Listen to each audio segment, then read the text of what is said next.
maudissons tous ceux qui s'élèvent contre toi. Nous prenons captifs tous les mauvais esprits. Que la puissance et la colonne de feu puissent descendre, ô Dieu, dans chacun de nous, afin que nous soyons, ô Dieu, de feu. Là où les enfants de Dieu sont assis, qu'ils puissent être de feu, afin que chaque chose du diable soit complètement décimée. Au nom de Jésus, nous voulons te voir en scène, Seigneur, de sorte que celui qui est venu et qu'il veut voir Jésus, qu'il le voit réellement. Celui qui n'a jamais entendu parler de notre Seigneur Jésus, ouvre-lui l'entendement spirituel pour qu'il t'entende, Seigneur, baptise chacun de nous de ton esprit. Je possède tous les envoûtements, toutes les calebasses, tous les mauvais langages, au nom de Jésus. Tout-puissant éternel, prends le contrôle de la situation. Bénis nos visiteurs, Seigneur. Tous ceux-là qui sont déjà arrivés, bénis-les. Ceux-là qui sont en route, bénis-les aussi. Mets-nous au Dieu dans l'harmonie de ta parole. Nous voulons, Seigneur, que toi seul tu sois honoré en cet endroit.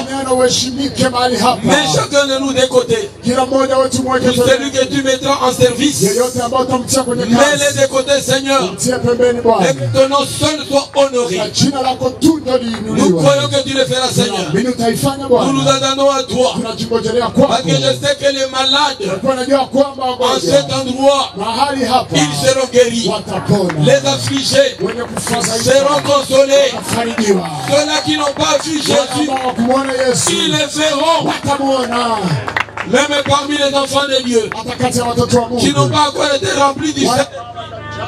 Je sais qu'à cet endroit, l'enseignement, ils vont entendre la parole. Le Saint-Esprit va descendre en eux. Oh Seigneur, nous te croyons que tu vas les faire. Sous les sangs, je prie au nom de Jésus-Christ. Amen. Que le Seigneur vous bénisse.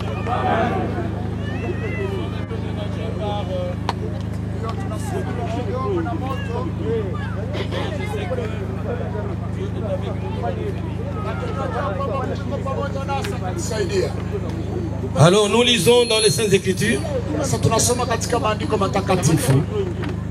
Nous lisons dans Luc chapitre 4.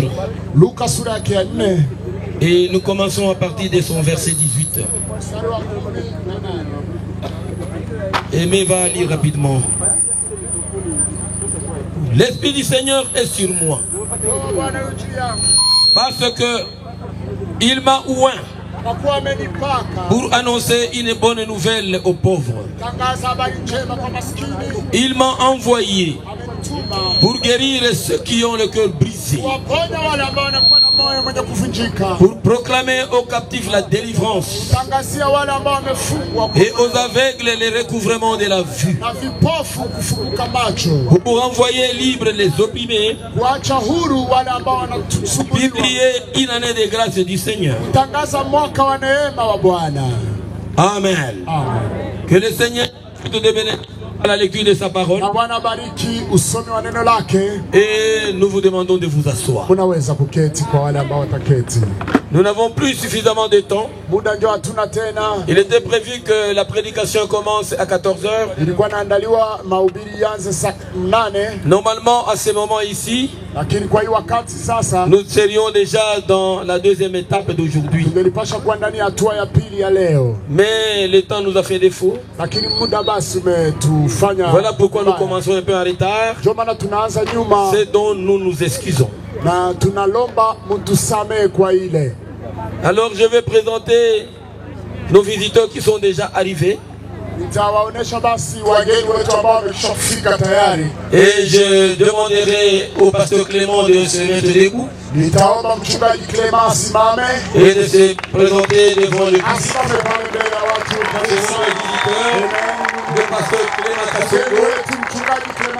Vous allez l'entendre tout à l'heure. Que Dieu vous bénisse. Amen, amen. Je vais inviter le pasteur Stéphane. Il est venu aussi de Kinshasa. Je voudrais que lui aussi salue l'église. Pasteur Stéphane, il est derrière. Oh voilà, il est très loin là-bas. Ok. Nous allons demander à un des invités de Dieu de passer aussi pour saluer l'église. On commence par les invités de Dieu, David. Que Dieu vous bénisse. Ce frère David Yumba de l'Assemblée chrétienne de Busoka. Nous sommes venus soutenir l'œuvre. Amen. Dieu vous bénisse. Merci beaucoup. Asante sana. Les suivants. Wakufuata. Fanya haraka. Mungu awabariki. Que Dieu bénisse. Ni frère Chizungu. C'est le frère Chizungu. Diacre wa Assemblée ya Busoka. Et shemasi de l'église de Busoka. Que Dieu vous bénisse. Amen. Les suivants, ils peuvent venir. Wakufuata basi. Faites vite, faites vite. Mungu awabariki. Que Dieu bénisse. Frère David Murul. Ndugu David Murula. Pasteur wa Assemblée ya Mwenga. Mchungaji wa kanisa ya Mwenga. Merci beaucoup. Que Dieu vous bénisse. C'est pasteur Olivier Balibuno, actuellement associé au Kenos Tabernacle chez Pasteur Bukasa. Msaidizi kwa Kenos Tabernacle ya mchungaji Bukasa. Makofi sana kwa mchungaji Olivier. Que le Seigneur te bénisse, frère bien-aimé. Que Dieu vous bénisse richement. C'est le frère John Wesley Kalonda, John Wesley Kalonda, l'Assemblée chrétienne de Bukavu. Que Dieu vous bénisse. Amen. Que le Seigneur te bénisse, frère bien-aimé. Maranatha. Maranatha. C'est le pasteur Daniel Sezibera de l'Assemblée chrétienne de Minembwe, actuellement en service à l'Assemblée chrétienne de Panzi. Que le Seigneur te bénisse, pasteur. Mungu awabariki. Que Dieu bénisse. Ni frère Nathanael msaidizi wa Pasteur Leandre kwa Goshen Tabernacle Ihemba. Ndugu Nathanael kukanisa ya Ihemba. Que le Seigneur bénisse. Mungu awabariki. Amen. Merci beaucoup. Il est le dernier. Ok. Nous allons prendre 30 minutes ou 45 minutes, ça suffira.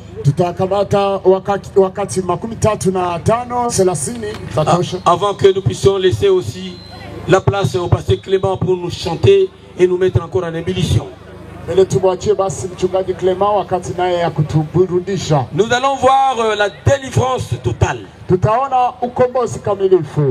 Comme nous venons de lire tout à l'heure là, comment le Seigneur Jésus et comment nous avons encore parlé hier, que tout doit se passer en rapport avec le Seigneur Jésus.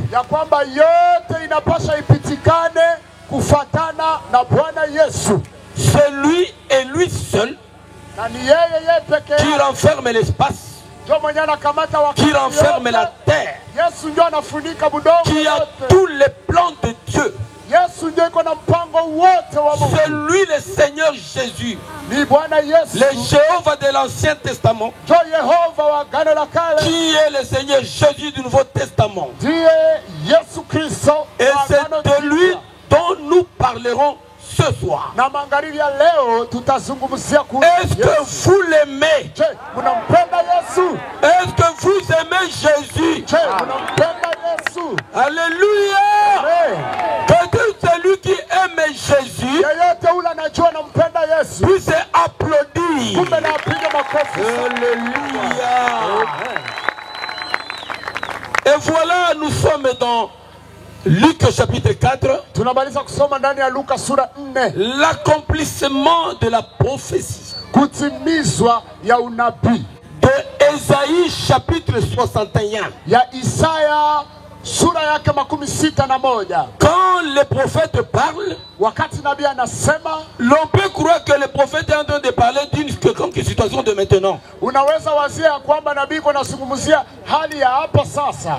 Alors qu'il est en train de prophétiser japo iko anatabiri sur un événement kuhusu jambo fulani qui viendrait peut-être 700 ans, 800 ans après. ambao labda itakuja miaka 700, 800 baadaye. Mais pour comprendre le langage d'un prophète, lakini kusudi usikie masemi ya nabii, il faut que Dieu vous aide à le comprendre. inabidi Mungu akusaidie uisikie. Si Dieu ne vous aide pas, kama Mungu akusaidie, vous ne pourrez pas comprendre le langage d'un prophète. hamuwezi kusikia maneno ya nabii. Alléluia. Amen. C'est ainsi que Na ni hivi le prophète Esaïe, nabii Isaya étant en esprit, akiwa ndani ya roho il a prophétisé. akatabiri, L'esprit du Seigneur est sur moi. akasema roho wa Bwana iko yulu yangu. Ceux qui étaient à côté de lui, Benye walikuwa pembeni yake ils pouvaient croire qu'il parlait de lui. wangewazia kwamba iko nasema kuhusu yepe, Alors qu'il parlait de quelqu'un qui viendrait. japo alikuwa naongea kuhusu mtu matakuyaka. Et qu'est-ce qu'il va faire comme fonction? Sasa atafanya nini kama vile kazi? Il m'a oint Anasema pour proclamer kusudi ya la kutangaza bonne parole. injili ama habari njema. Et c'est cette bonne parole-là Na hiyo habari njema que nous amenons ici à Chimpwiji. ndio tunaleta hapa Chimpwiji. C'est cette bonne parole-là Hiyo habari njema qui fait venir tous ces hommes de Dieu inatuma watumishi wa Mungu wanakuja hapa qui ont quitté leur pays. ambao walitoka fasi kwa Il a alikuwa quitté Brazzaville. katoka huko Kongo Les Brazza, frères ont quitté Kinshasa. wengine katoka Kinshasa. C'est la bonne parole Ni juu ya qui injili les a amenés ici. ndio imemleta hapa. Alléluia. N'eût été la bonne parole, Aingelikuwa injili, quand est-ce qu'on pourrait voir le pasteur Clément? ayenje tungemwona mchungaji Clement, Quand est-ce qu'on pouvait le voir? tungemwona wakati. Quand est-ce qu'on pouvait le connaître? Aingelikuwa injili N'eût tungemjua. été la bonne parole. Kama aingelikuwa injili, Mais à cause d'aujourd'hui, leo Brazzaville et Brazzaville Chimpwiji, na Chimpwiji nous devenons un. tunakuwa kimoja. Alléluia. Il m'a oint Amenipakala pour proclamer kusudi ya kutangaza aux captifs wale wenye wanafungiwa, le délivrance. kuwatangazia kukombolewa kwao. Alléluia. C'est là où je vais circonscrire mon sujet. Na ni pale nitachapa na akili yangu leo. Amen. Masomo yangu. Maintenant, Sasa je veux lire une citation biblique. nitasoma msemwa wa kubiblia. Alors je voudrais que vous me répondiez. Ningelipenda na nyie munijibie. De qui je parle? Mimi niko nasema kuhusu nani? Alors je commence. Naanza. À lui seul Kwake yeye peke appartiennent kuko le règne, ufalme, la puissance uweza et la gloire. na utukufu. Ni nani ule? Celui-là, Ule ni nani? c'est qui? Ah! Amen. Alléluia! Amen. C'est Jésus Ni Yesu à qui appartiennent kwake kuna kuwa le règne, la tunamrudishia puissance ufalme, et la uweza gloire. na utukufu. Alléluia! Donc celui seul Kusema yeye peke yake qui est capable de délivrer. ndio iko na shahada ya kukomboa. Pourquoi? Juu ya nini? Parce que celui qui a la puissance, Ni yeye ndio iko na uwezo. celui qui n'a pas la puissance, Mwenye hana uweza il ne peut pas délivrer. hawezi komboa. C'est lui seul qui est capable de te délivrer. Mwenye iko na nguvu ya kukufungula ni yeye peke, Parce que toi-même, kwa sababu wewe mwenyewe tu ne peux pas te délivrer de là où tu es. hawezi kujikomboa pale kwenye uko. Il y a longtemps que tu es dans l'alcool. Muda mrefu na kawia mpombe, Il y a longtemps que tu es dans l'adultère. muda mrefu na kawia ndani ya Il uzinifu, y a longtemps que tu es dans le commérage. muda mrefu na kawia mkutetana, Il y a longtemps que tu es dans ceci et cela. muda mrefu na kawia mwiki na kile. Il y a quelqu'un Kuko mtu que je t'emmène ce soir. mwenye nakuletea jioni Celui-là, ule, un bon produit. yeye kabisa ni kitu nzuri. C'est le Seigneur Jésus-Christ. Ni Bwana Yesu. Je viens de le présenter. Nakuja kuonesha naye Si tu le crois, kama namwamini il va te délivrer anaweza kukomboa de la vie d'adultère dans laquelle tu vis. kutoka maisha ya uzinzi ya washerati. Unaweza kuokoa ndani Si tu le crois, kama namwamini, il peut te délivrer anaweza kukomboa de la vie de séduction kutoka maisha ya dans utongo laquelle tu vis. ambao unaishi ndani, Parce que kwa sababu tout a été prophétisé sur lui. yote yenye walitabiri ilikuwa ni kuhusu yeye. Prenons un peu un exemple. mfano. Lorsque Dieu Wakati Mungu avait vu qu'il devait délivrer Israël, aliona ya kwamba inabidi akomboe Israeli, Dieu a envoyé Mungu katuma un prophète. nabii. Vous comprenez? Naelewa? Quand Dieu est sur le point Wakati Mungu yuko de faire quelque chose sur la terre, anatafuta fanya kitu fulani Dieu kufikia, envoie toujours. Mungu anatumaka kila wakati. Écoutez-moi, Djibouti. Mnisikilize. Quand Dieu est sur le point Wakati Mungu anatafuta fanya de faire quelque chose sur la terre, kitu fulani kudunia, Dieu envoie toujours Mungu anatuma kila wakati un messager. mjumbe. Il envoie toujours un ange Anatuma kila wakati pour que tu puisses bien comprendre. kusudi uelewe mzuri. Mais je ne vais pas aller beaucoup dans les anges. Mimi sitaenda mwa napenda nikwambie Il y a un ange céleste kuna malaika wa et kumbele il y a un ange terrestre. na kuna malaika wa kudunia. Pour le moment ici, Sai hapa pour que cet évangile te rencontre là où tu es dans ta maison à Djibouti, kusudi injili kufikie kwenye huko kunyumba yako pale Chimpwichi. Dieu a envoyé un ange à Djibouti. Mungu akatuma malaika fulani À Djibouti. Pour que cette église est là, kusudi hiyo kanisa mnaona puisse t'accueillir là-bas. ikupokee kule. Dieu a envoyé un ange ici. Mungu ametuma malaika Et cet ange-là, na huyo malaika c'est lui qui prononce la parole maintenant. mwenye anatangaza neno hapa Pour que le message kusudi qui injili est dans ta maison, ifike pour nyumbani que la parole kusudi neno vienne te délivrer. Mungu ikuye kukomboa. Dieu est impuissant Mungu hana na nguvu tant qu'il n'a pas un homme pour l'utiliser. wakati yote, hana mtu wa kutumikisha. Alléluia. Il a utilisé Branham, Alitumikisha nabii Branham, il utilise aussi ses serviteurs qui sont là. alitumikisha watumishi wa Mungu wako hapa. Si Dieu Kama Mungu voulait que l'arbre puisse parler, angelipenda aseme muti iseme, il donnerait à l'arbre l'âme angelipatia ile muti ikuwe na nafsi et il donnerait la bouche pour parler. na angelipatia kinywa. Mais dans les plans de Dieu, Lakini mpango wa Mungu il n'avait pas vu un seul jour que l'arbre va parler. hakuona kama kuko siku kwenye muti itaanza sema. Il n'a pas vu un jour que Mungu hakuona kwa un animal peut venir et te prêcher. mnyama anaweza kia kukuhubiri. Il a utilisé les hommes. Akatumikisha watu. Ce sont les anges de Dieu. Ni malaika wa Mungu. Les pasteurs sont les anges de Dieu dans notre église. Wachungaji ni malaika wa Mungu ndani ya makanisa zao. Voilà pourquoi on ne doit pas jouer avec un pasteur. Ndio kwa maana haupaswi kufanya michezo na mchungaji. Quand un pasteur te parle, Wakati mchungaji anakuzungumzia, tu dois l'écouter. unapaswa Tu kumsikia. dois suivre la conduite de ton pasteur. Unafuata uongozi wa mchungaji On ne wako. critique jamais un ange de Dieu. Haupaswi kumsema vibaya mtu wa Mungu. Ici, je m'adresse à ceux-là qui ont déjà cru. Pale niko naongea na wale ambao wamekwisha kuamini. C'est à ceux-là que je m'adresse. Pale nasema nao. Parce que Kwa sababu Dieu est en train de les regarder Mungu iko anawaangalia. et de les protéger. L'ange là qu'il a envoyé. Ule malaika ambaye Mungu ametuma, Un jour, Mungu iko namtizamia na Myriam, siku moja il s'était soulevé contre Moïse. akasuka zidi ya Musa. Et Moïse, Na Musa si tu regardes très bien, kiangalia mzuri, peut-être Myriam pourrait avoir raison.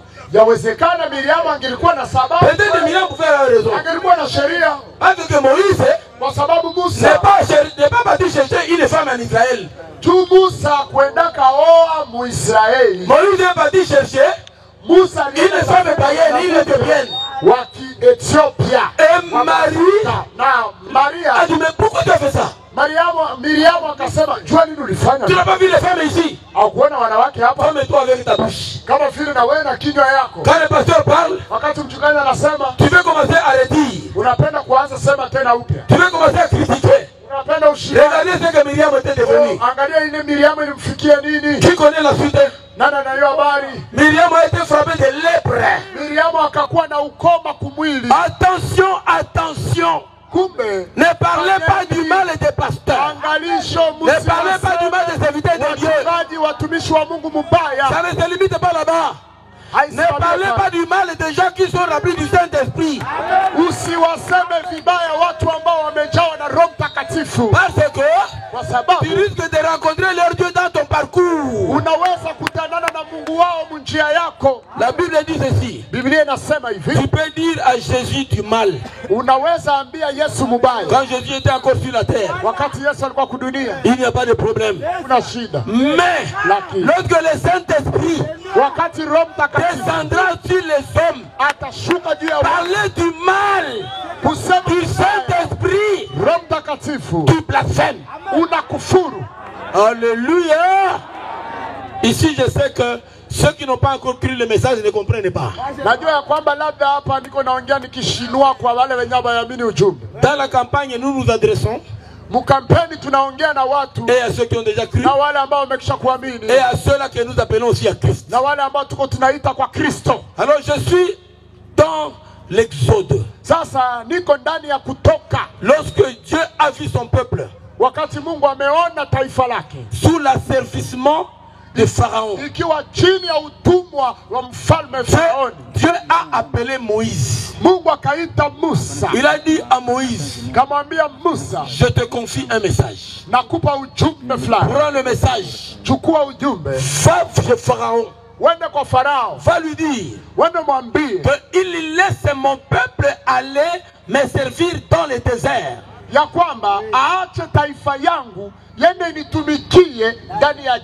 Pharaon, il doit t'écouter.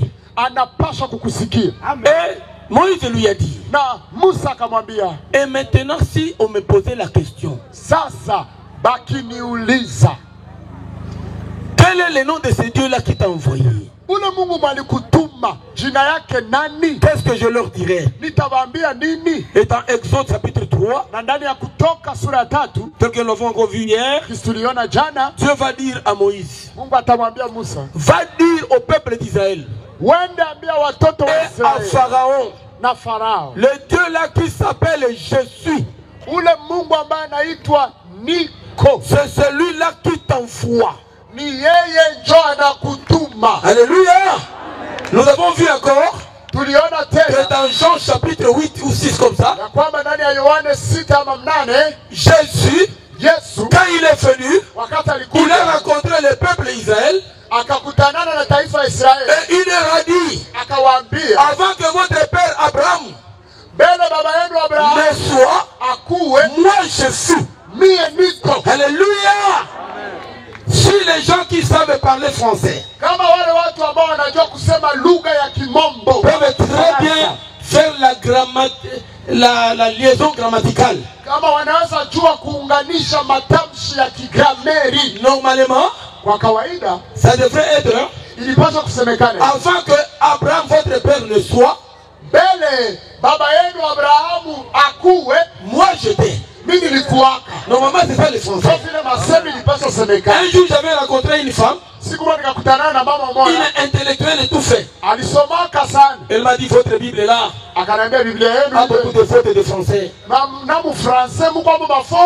Ça c'est quel livre que vous dites, le livre saint? Je dis elle ne connaît pas le langage de Dieu. Et je lui ai dit, Dieu a voulu dire ceci.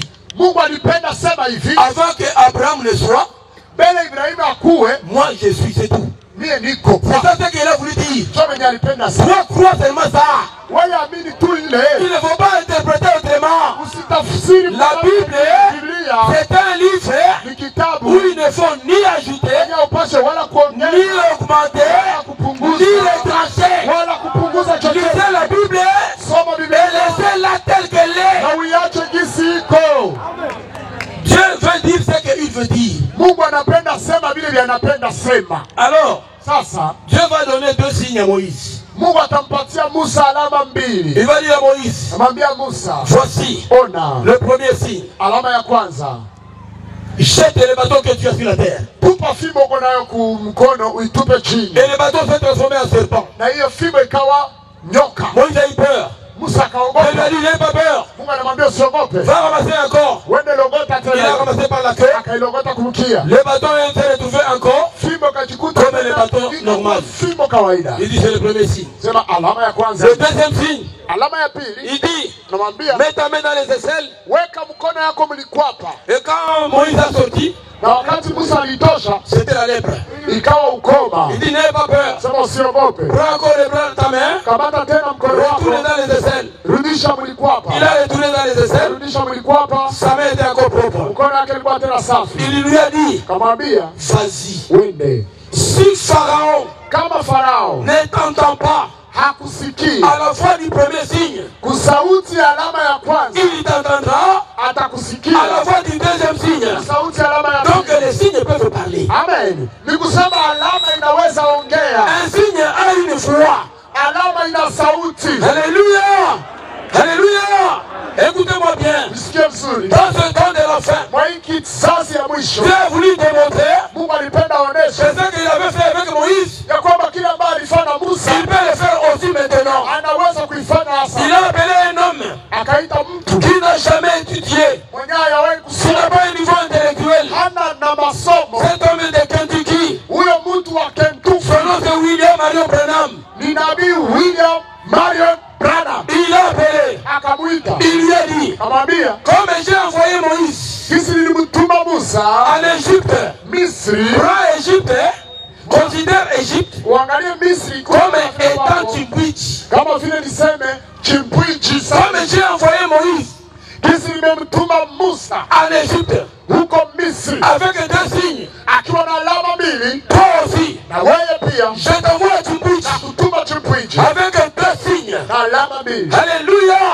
Les deux signes que je te donne toi, Hizo alama mbili nakupa wewe ce sont les deux signes ni alama mbili que moi, ton Seigneur, je marchais avec ambao Bwana, mimi Bwana wako nilikuwa natembea quand nawe j'étais sur la terre. wakati nilikuwa kudunia. Je les mets en toi. Ninaziweka ndani yako. Il lui dit, Akamwambia, le premier signe, alama ya kwanza, tu vas prier utaomba pour tout cas de maladie, kwa kesi yote ya magonjwa, même les cancers. hata na magonjwa ya Rien kansa. ne résistera à ta prière. Hakuna kitu itapinga maombi yako. Voilà pourquoi ce soir, Ona kwa maana magharibi ya nous sommes leo en train de proclamer tuko tunatangaza la délivrance à tout celui-là ukombozi kwa yeyote ule dont le cœur s'est converti. ambaye moyo wake umekubali. Il se peut que tu aies déjà passé dans les hôpitaux. Yawezekana umepita kwenye hospitali On a découvert que tu as un cancer. wakasema ya kwamba una kansa fulani. N'ayez pas peur. Usiogope ile. Ici, Hapa il y leo a un médecin. kuna Il y mganga, a un médecin kuna mganga qui va te délivrer ambaye atakukomboa de tes démons et de cancer. kutoka hiyo pepo ya kansa. Ici, il y en a. Hapa kuko. Alléluia. Il dit le deuxième signe que je te donne. Anasema alama ya pili nakupatia, Tu vas discerner les pensées de leur cœur. utagundua ama utafumbula siri ya mioyo ya watu. Va avec ces deux signes. Wende na hizi alama mbili, Tu vas attirer le peuple vers toi. jo itakokota watu kukuonekea. Inajuta hivi.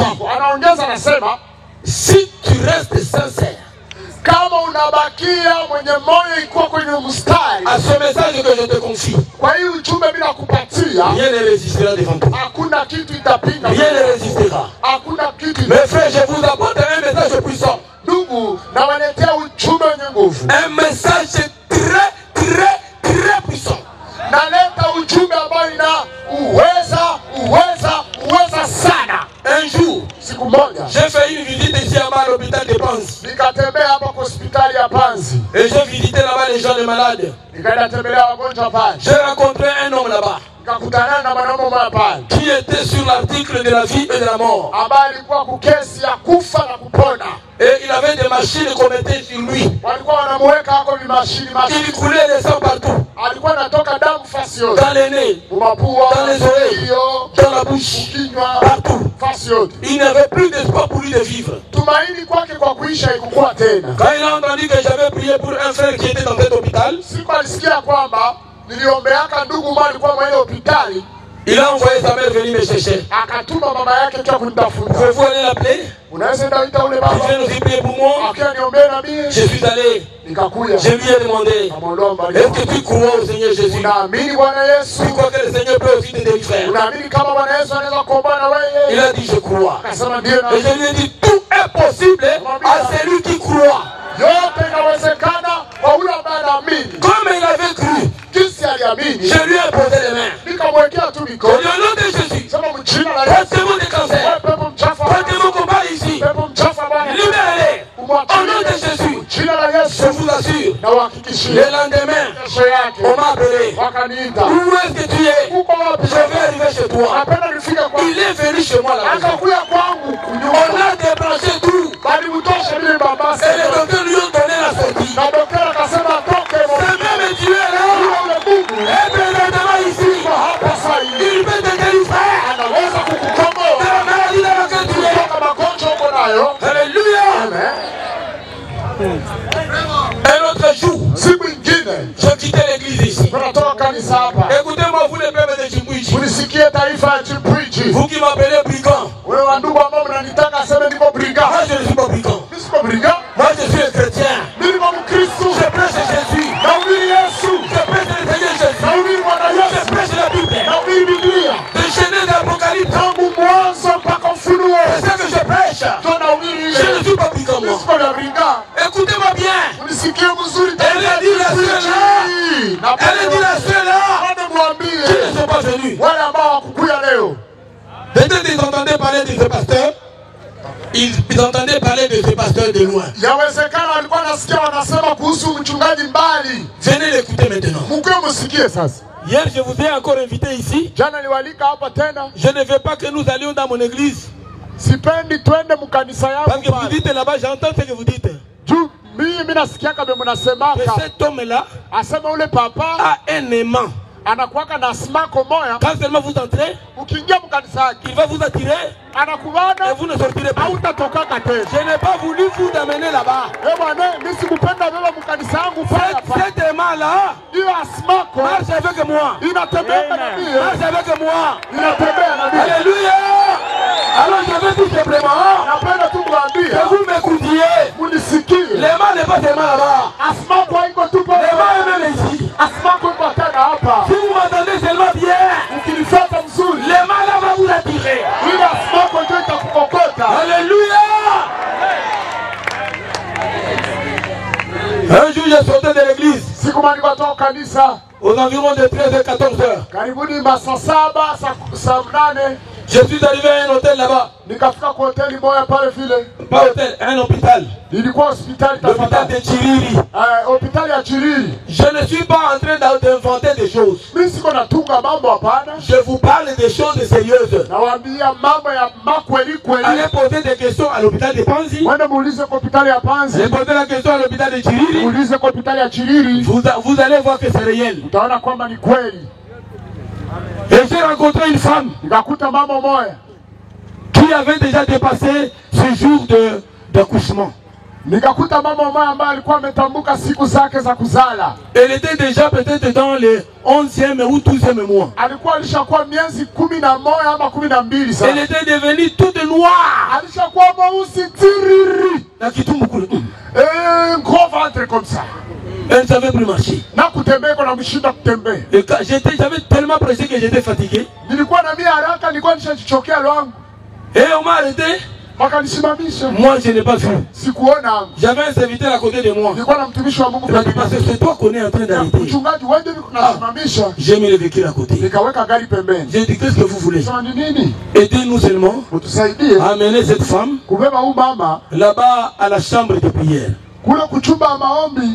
Je leur ai dit, la chambre de prière. Est-ce qu'il y a une autre chambre de prière au-dessus de ce que j'ai?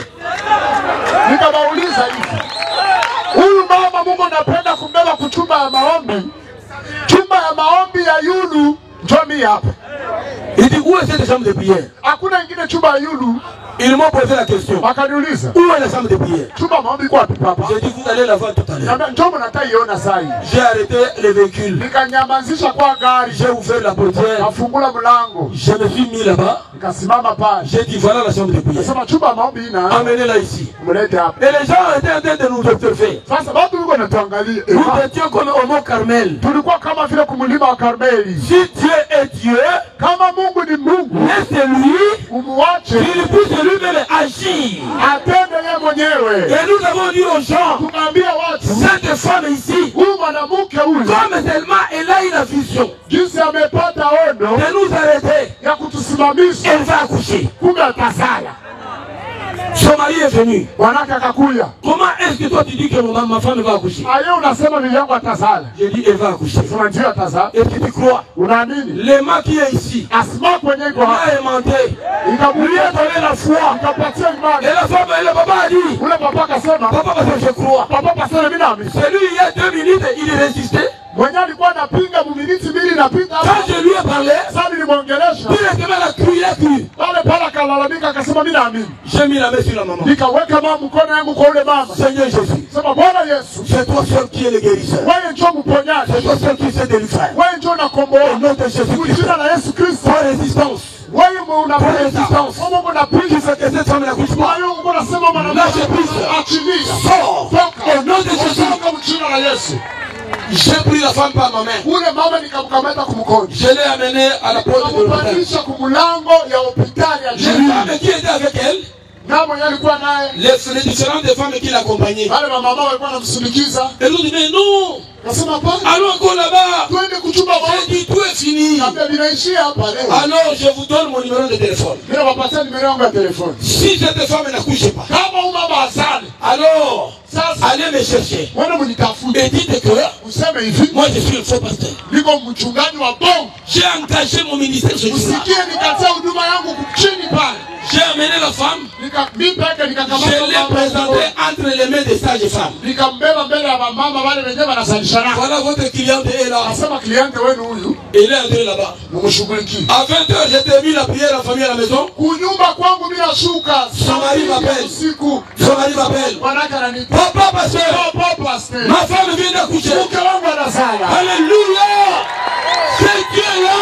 Il est fidèle. C'est Dieu là. Il va agir.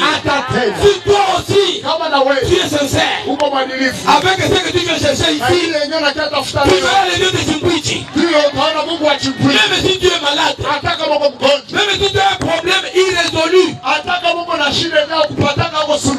les dieux que nous vous prêchons, il va résoudre ce problème. Alléluia.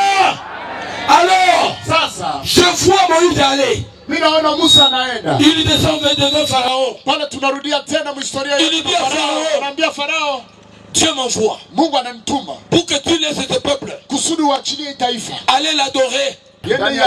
Pharaon lui dit, qui es-tu toi? Il dit, je viens de la présence de Dieu. Je vous dis mes frères, comme vous êtes là vous tous, la présence de Dieu vous a envahi maintenant ici. Amen. S'il y avait un mauvais sort qu'on avait projeté sur vous, je suis en train de faire la déclaration. Je suis en train de faire la déclaration.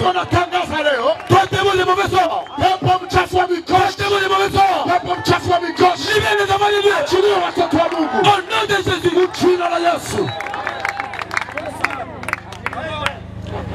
Vous n'êtes pas venu seulement vous promener. Vous êtes venus recevoir votre délivrance. Le diable s'est joué de vous pendant beaucoup de temps. Mais ce soir, votre maison est délivrée. Vos filles sont délivrées. Votre mari est délivré. Votre femme est délivrée. C'est bien de la maladie qui a longtemps duré en toi. Ce soir, cette maladie-là, le Seigneur Jésus, qui nous a envoyés ici, il est en train de s'en occuper. Il est en train de s'en occuper. Donnez-lui seulement cela. Il a dit dans la Bible, venez à moi, vous tous qui êtes chargés et fatigués, je vous donnerai du repos. Vous ne savez pas dormir. Vous n'avez pas de paix. Mon Seigneur Jésus, si je suis en train de vous présenter, il vous donne le repos. Il vous donne la paix. Il vous donne tout ce que vous cherchez. Est-ce que vous le voulez? Est-ce que vous le voulez? Recevez la paix. Recevez la délivrance. Recevez la délivrance. Au nom de Jésus, ne soyez pas distraits. Ne Ne soyez pas distraits. Il y a quelque chose qui vient de s'opérer maintenant. Regardez-moi bien. Lorsque Moïse, il a parlé à Pharaon. Regardez ce que Pharaon lui a dit. Après que Pharaon a été convaincu que réellement Moïse a Dieu, Pharaon a dit à Moïse ceci. Moïse, je comprends que tu as Dieu. Mais laisse-moi seulement quelque chose. Laisse-moi seulement quelque chose ici. Une partie de tes bétails. Laisse-moi cela. Tu peux partir avec le reste, mais laisse-moi cela. Branham me dit ceci. Pharaon, c'est un tout petit diable. Quand Dieu te délivre, il ne te délivre pas en moitié. Quand Dieu te délivre, il te délivre totalement. Ton cœur, ton corps, ton esprit, quand Dieu te délivre, il le délivre totalement. Alléluia. Un jour, Josué, quand il était en face du peuple, et le peuple ne voulait pas croire, Josué leur a dit, choisissez aujourd'hui qui est ce Dieu-là que vous allez servir. Mais moi je vous dis, comme Dieu m'a déjà délivré, moi et ma maison, nous sommes totalement délivrés. Alors nous servirons l'Éternel. Voilà pourquoi les gens qui ont déjà cru, je leur dis ceci. Et ceux-là aussi qui m'entendent. Voilà pourquoi les enfants de Dieu ne vont pas chercher les femmes dans les dénominations.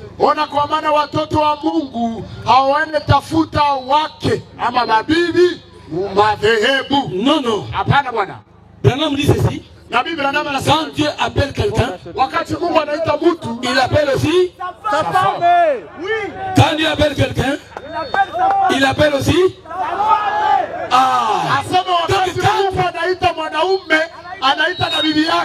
Alléluia. C'est-à-dire quand Dieu te délivre, il délivre aussi ta femme. Et il délivre aussi tes enfants. Alléluia. Voilà pourquoi nous n'avons pas besoin d'aller chercher les femmes dans le monde, ni les hommes dans le monde. C'est la réponse à la question que vous me posez chaque fois ici. Vous les branhamistes, pourquoi vous ne voulez pas aller ailleurs? Nous ne pouvons pas, parce que nous avons un Dieu que vous n'avez pas. Et vous nous dites que nous sommes des orgueilleux pour ça. Mais non, non. Nous ne sommes pas orgueilleux. Nous voulons vous dire ce qu'est la Bible. Quand il y a un bon nom, tu peux aussi prendre les or que tu as devant le public. Voilà pourquoi les dieux que nous avons, nous ne les cachons pas dans la calebasse. Les dieux que nous avons, nous les publions, nous les publions. Nous les publions. Nous annonçons Dieu. Et le Seigneur Jésus-Christ. En dehors de lui, il n'y a pas d'autre Dieu. Je vais y arriver. Mais j'ai dit que je vais terminer dans 10 minutes maintenant. Alors il dit ceci. Pharaon lui dit, tu sais, mais laisse-moi une partie ici. C'est ça ce que le diable te dit, mon frère. Il se peut que tu as déjà cru. Je ne doute pas. Mais le diable te dit, laisse-moi ton cœur. Laisse-moi ta pensée. Laisse-moi ta bouche. Quand tu donnes au diable ta bouche, saa yenyewe unaitika Mungu akukomboe uachie shetani kinywa yako tu, tu vas être utilisé par le diable au travers de ta bouche. Kumbe shetani atakutumikisha kupitia ile kinywa ulimwachia. Quand tu laisses ta main au diable, wakati unaachia shetani mkono yako, cette main là le diable va l'allonger. Ile mkono ile shetani atainyorosha. Et tu auras une longue main pour passer dans les magasins de Kadutu en train de faire pickpocket. Utakuwa na mkono ya mrefu ya kuwa naanza piga huko na chomola tu maboro mifuko ya watu. Parce que tu as laissé, Dieu t'a sauvé, mais tu as laissé au diable ta main. Tu Mungu alikuokoa lakini uliachia shetani mkono. Et le diable va utiliser cette main là. Sasa shetani naye atatumikisha ile mkono ulimpatia. Quand tu laisses au diable là, les oreilles, wakati unaachia shetani masikio, Dieu va te sauver. Mungu atakuokoa. Mais l'oreille est là. Ile lisikio ya shetani, ile lisikio na mwachia. Tes oreilles là, ile masikio, le diable va allonger. Sasa shetani atarefusha. Et tu vas commencer à écouter beaucoup de choses. Tu utaanza sikia maneno. Et tu seras scandalisé. Na utakuwa umekwazika. Parce que tu veux écouter beaucoup. Tu unapenda usikie sana. Mais Branham, mon prophète m'a dit ceci. Lakini nabii wangu Branham anasema hivi. Vous voulez que je vous dise ce qu'il m'a dit? Il m'a dit ceci. Aliniambia hivi. Prenez l'exemple de 3 singes. Mukamata mfano ya zile makiki tatu. Alléluia. Le premier singe, kiki ya kwanza, il a dit ceci. Ilisema hivi. Quand Dieu t'a délivré, wakati Mungu amekukomboa, il délivre aussi tes yeux. Anakomboa na macho yako. Tu fermes tes yeux. Unafunga macho. Pour que tu ne vois pas le mal. Kusudi usione mabaya. Dieu te délivre et il délivre tes yeux. Mungu anakukomboa na anakomboa na macho yako. Quand il te délivre, wakati Mungu anakukomboa, il te dit ferme aussi les oreilles. Anakuambia funga na masikio. Bakabo abwa. Mtu wa kusema sema bali sema. Radio Okapi. Panzanga izamwe. Baloba biboye. Si Dieu te délivre, kama Mungu anakukomboa, touchez vos oreilles. Funga masikio. Est-ce que vous m'entendez? Munanisikia? Et le dernier singe, na kiki ya mwisho, il vient il vous dit, ilikuwa inaonesha fermez votre bouche. Inatia mkono kukinywa. Quand Dieu vous délivre, wakati Mungu anakomboa, vous fermez la bouche. Unafunga kinywa. Vous ne parlerez pas du mal. Hautasema mabaya mkinywa. Et la Bible dit, na Biblia inasema, la bouche parle kinywa inasema de la profondeur du cœur. Kutokana na kilindi yenye kwa moyo. Si maintenant dans ton cœur, sasa kama moyo wako Dieu t'a délivré, Mungu amekomboa moyo, il va délivrer ta bouche. Atakomboa na kinywa chako. Maintenant voyez, kinywa chako kile nikagaziki ici. Tu vas là-bas devant quelqu'un qui vient de faire quoi là? Il est ma kasiki qui va faire kama bana. Abiwa pongola. Yuko na kombola kasiki. Asasi walipongola ndio na kwa pale. Wewe unasema kwa frère. Unajiita ndugu katika Kristo. Bana pongola kasiki simule mmiko. Siku walipongola kasiki. Lukino yoko lokomu. Ulishalufungula lukino ni tunakwenda kwa kasiki frère. Nempage nani na mimi kunya. Tu n'es pas encore délivré. Hauyakombolewa. Demande à Dieu. Ambia Mungu de te délivrer de ça. Kukomboa kutoka vile. Quand Dieu te délivre, wakati Mungu anakuokoa, il délivre tes yeux. Anakomboa macho yako. Pour les jeunes gens. Ndiye vijana. Qu'est-ce que Branham nous a dit? Nabii Branham anatuambia nini? Devant ces femmes ici, quand elles sont en train de mal s'habiller. Mbele ya baba na mke liko wanaanza fala mbaya hii masiku. Angalia watoto wanamuke wanavala mamilishi mpaka hapa. Comment les femmes portent des mini-jupes jusqu'ici. Bana kama makandadi wanasema mpaka hapa. Ils vous portent des kangadadi jusque là. Na wewe mama uko unaangalia ile nyumba yako wewe. Maman dans ta maison tu regardes des histoires comme ça. Iko laana ile nyumba yako. C'est une malédiction dans ta maison. Non, l'enfant ne doit pas sortir nu de ta maison. Non, il ne doit pas porter une telle jupe. Vous ne le voyez pas dans vos églises. Et vous dites que vous allez à l'église pour prier. Il y a des choses qui doivent être dites.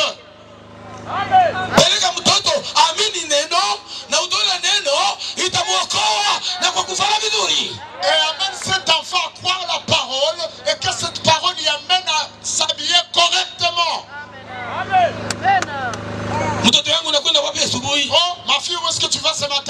nakwenda kumisa Noeli. Oh, je fais à la messe de Noël. Mimi nakwenda kumisa Noeli. Je fais à la messe de Noël. Nakwenda kumisa Noeli kule. À la messe de Noël là-bas. Ndio kwenye nashoka mimba. C'est là où elle va trouver, elle sera enceinte. Anakuja asubuhi. Elle vient le matin. Natoka wapi? Tu viens d'où? Mimi natoka C'est kule. la messe de Noël. Kaka hawa kalala wanaume kule.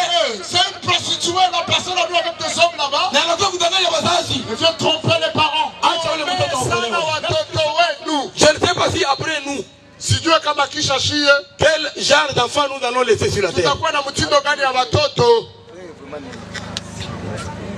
Il y a de cela 20 ans, Kuna miaka 12 ilishapita. avant qu'une femme aille au mariage, Bele binti aende aolewe. moi ma mama benye Mungu ananisikia mnisikie bien. Les mamans qui m'écoutaient, écoutez-moi très bien. Mbele olewe. Avant que tu ne te maries, Balikuwa banakuuliza ungaliki bikira? on te posait la question, est-ce que tu es Ungaliki encore bikira? fier? Tu es encore fier? Leo mnaotaka tena watoto wenu vile. Est-ce qu'aujourd'hui vous posez encore des questions à vos enfants, à vos filles? Nakwambia ya kwamba Je vous dis, kama kuna bikira mwenye utatafuta, s'il y a une femme vierge que vous devez chercher, utakuja kumtafuta katikati hapa. vous allez la voir ici. Lakini wanamke wa bikira Mais les femmes kwa ile barabara pale unaweza kubakia mchana mzima utaona hata mmoja. qui sauvera. Alléluia. Amen. Allez-y frère. Il n'y a pas de mal que tu adhères à l'église. Oh, hakuna ubaya kama unakuwa mwanamemba tu wa kanisa, Mais ne pardonne jamais à ton ex. lakini mwenye alikukosea yako simsamehe yake. Regardez-moi. Regardez-moi. Uniangalie. Oh non, tu fais partie de l'église. Oh, banasema wewe uko mwanamemba wa kanisa. Tu appartiens à quelle église? Uko wa kanisa gani? Je suis de l'église de Chimpwiji. Oh, mimi kwa kanisa chako. Et il te demande pardon. Anakulomba unisamehe. Toi, la Bible dit, Biblia inasema comme tu es délivré, kisi wewe umekombolewa, tu pardonnes. unaweza samehe. Le reste, Ya kufanya entre Dieu et la personne. ni kati ya Mungu na ule mtu. Et il y a quelqu'un qui m'entend ici? Uko mtu ananasa. J'ai parlé à quelqu'un dans la salle? Nimeongea na mtu J'ai hapa. parlé à quelqu'un? Je nimeongea na mtu hapa. Ça, c'est ainsi dit le Seigneur. Hii hivi asema Bwana. Ne faut pas laisser un quartier du diable dans ton cœur. Usiache sehemu kidogo ya shetani mumoyo wako. Allez-y frère. Il n'y a pas de mal si tu n'as pas renoncé au tabac. Oh, hakuna ubaya kama uko mwanamemba wa kanisa lakini unaendelea kuvuta. Écoutez-moi bien. La boisson. Attendez frère. Il y a des frères ici. Kuna wandugu hapa. Je ne parle pas seulement des autres églises. Sina wakati ya makanisa zingine. Je ne parle pas seulement. Oh, samani siongee tu juu ya makanisa ingine. Je parle aussi de mon église et de ceux-là qui sont au dehors. Naongea na juu ya kanisa yangu na wale ambao wako nje. Tu dis que tu as déjà été délivré. Wewe unasema ya kwamba umekombolewa. Tu es en train d'aller au ciel. Na uko naenda mbinguni. Mais quand je te vois passer sur la route, Lakini sasa mimi nakuona unapita kwa barabara. la cigarette sur les lèvres. Uko na kokota mshoro wewe wote. Mais la Bible me dit ceci. Biblia inaniambia hivi. Ne sais-tu pas que ton corps Aujue kama ile mwili yako est le temple de Dieu? ni hekalu la Mungu. De cette monnaie d'alcool. Kutoka hiyo pepo mchafu ya Est-ce que vous kukuza. acceptez que Dieu peut vous délivrer? Je mnakubali ya kwamba Mungu anaweza kuwakomboa? Est-ce que vous acceptez que Dieu peut vous délivrer? Mnakubali ya kwamba Mungu anaweza kuwakomboa? Vous à qui je m'adresse? Nyinyi ambao nazungumza Vous naye. à qui je m'adresse? Wao ambao nazungumza naye. Est-ce que vous acceptez que le Seigneur Unakubali ya kwamba peut délivrer votre maison aujourd'hui? anaweza kukomboa chama yako leo? Si seulement vous acceptez, Kama tu unakubali, vous ferez la main de l'Éternel. utaona mkono wa Bwana. Et maintenant, je m'adresse à mon assistance ici. Nazungumza basi na watu ambao nakuwa nao hapa.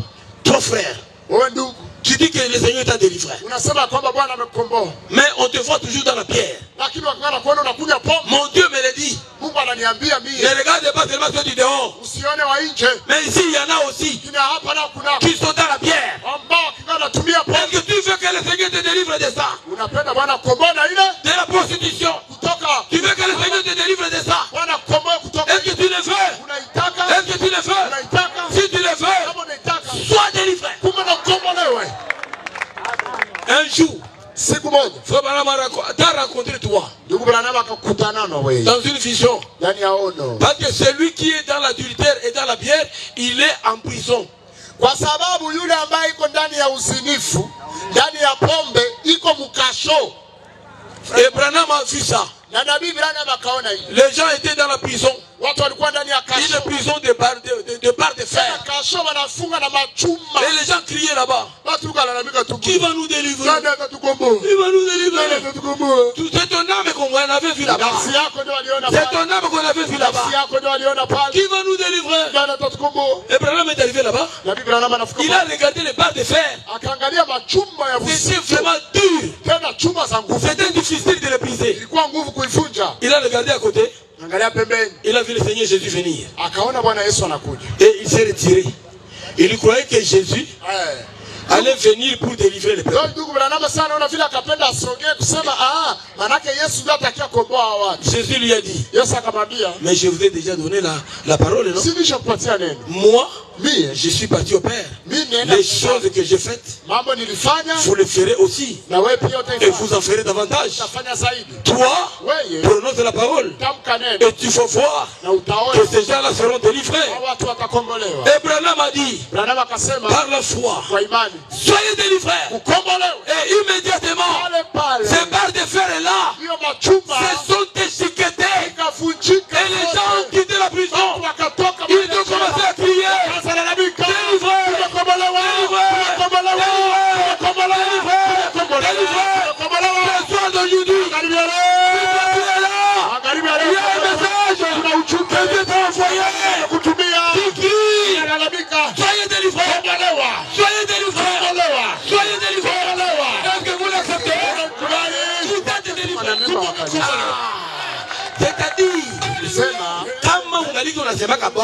Si tu es encore un menteur, si tu es un commère, Jésus-Christ fait aujourd'hui qu'il te sauve. Celui qui a la puissance d'enlever cet esprit de mensonge en toi, d'enlever cet esprit de sorcellerie en toi. Toi-même tu le sauras. Mais avec Jésus, il va déchirer tout ce qui t'enfermait. Si tu acceptes Jésus aujourd'hui, il va te délivrer. Il va te délivrer. Il va te délivrer. Si tu acceptes, c'est Jésus qui va te délivrer. Même la maladie que tu as, il va sauver. Si Jésus te guérit, il ne va pas seulement te sauver de tes habitudes, mais il va aussi sauver tout ton corps. Je vais terminer en disant ceci. Jésus-Christ, quand il était dans le corps, une femme qui coulait pendant 12 ans a entendu parler d'un Dieu guérisseur. Elle est passée de l'hôpital à l'hôpital. Elle est venue sur là où Jésus devait passer. Elle est arrivée au bon endroit, au bon moment et à l'heure qu'il fallait. Et quand elle a touché les vêtements de Jésus, Jésus a dit, une force m'a quitté. Et la femme a été complètement guérie. Dans ce temps de la fin, Dieu a utilisé un homme qui est venu. Il a trouvé un Finlandais, un enfant qui était tamponné par les véhicules. Branham, il a dit, je suis le don que Dieu a envoyé sur la terre pour la délivrance de ceux-là qui sont malades. Il dit le ministère de Jésus, quand il était dans la chair, n'avait pas produit beaucoup de miracles comme le ministère qu'il a placé dans Branham. Il dit, on peut compter le nombre de miracles que Jésus a fait quand il était sur la terre. Alléluia. Et il dit encore, regardez Jésus. Je vais vous dire une chose qui va vous frapper. Cela me dit, Jésus quand il était sur la terre, avant de faire quelque chose, il a fallu d'abord que la chose existe. Que la chose existe. Pour qu'il multiplie le poisson et le pain. Kusudi azidishe mikate na samaki. Il a fallu d'abord qu'il y ait encore un poisson. Il a fallu qu'il y ait le pain là-bas. Pour qu'il les multiplie. Pour qu'il change de l'eau en fait. Il a fallu d'abord qu'il y ait de l'eau. Mais quand il a quitté, il est rentré au Père. Dans le ministère du Fils de l'homme. Quand il est descendu, à partir du néant, le ministère est là, a commencé à créer. Alléluia. Il dit à Branham, qu'est-ce que tu veux? Qu'est-ce que tu veux? Branham dit, je veux 3 écureuils. Alors qu'il n'y en avait pas. Il n'avait rien. À partir de là, il a dit prononce la parole. Il a dit quel écureuil vient d'ici. Et du néant, un écureuil s'est créé. Alléluia. Prononce la parole. Du néant, un écureuil s'est produit. Prononce la parole. Du néant, le 3e écureuil est venu. Alléluia. Dans ce temps de la fin, j'ai un ministère puissant. À partir du néant, Dieu peut opérer quelque chose de toi. À partir du néant, tout à l'heure, Dieu peut provoquer quelque chose. Ça ne dépend ni de celui qui veut, ni de celui qui court. Ça dépend de Dieu qui fait miséricorde. À partir du néant, à partir du néant, à partir du néant, tu vas récolter quelque chose maintenant. Tu vas récolter quelque chose maintenant. Est-ce que tu le crois? Est-ce que tu le crois? À partir du néant, Dieu va te donner sans argent, sans or, sans prix. Dieu va te donner ce que tu peux voir. Tu es arrivé ici, tu es chômeur, mais tu risques de quitter ici. Tu as le travail. Tu es arrivé ici, tu n'as pas l'argent, tu risques de quitter ici. Tu as le travail. Tu es entré ici, tu vends les feuilles de haricots. Tu es entré ici, tu vends les feuilles de haricots. Tu risques de sortir d'ici. Tu deviens plus que Baba Chingazi. Il y a quelqu'un qui croit? Il y a quelqu'un qui croit? Il y a quelqu'un qui croit? Quand le Seigneur te délivre, il te donne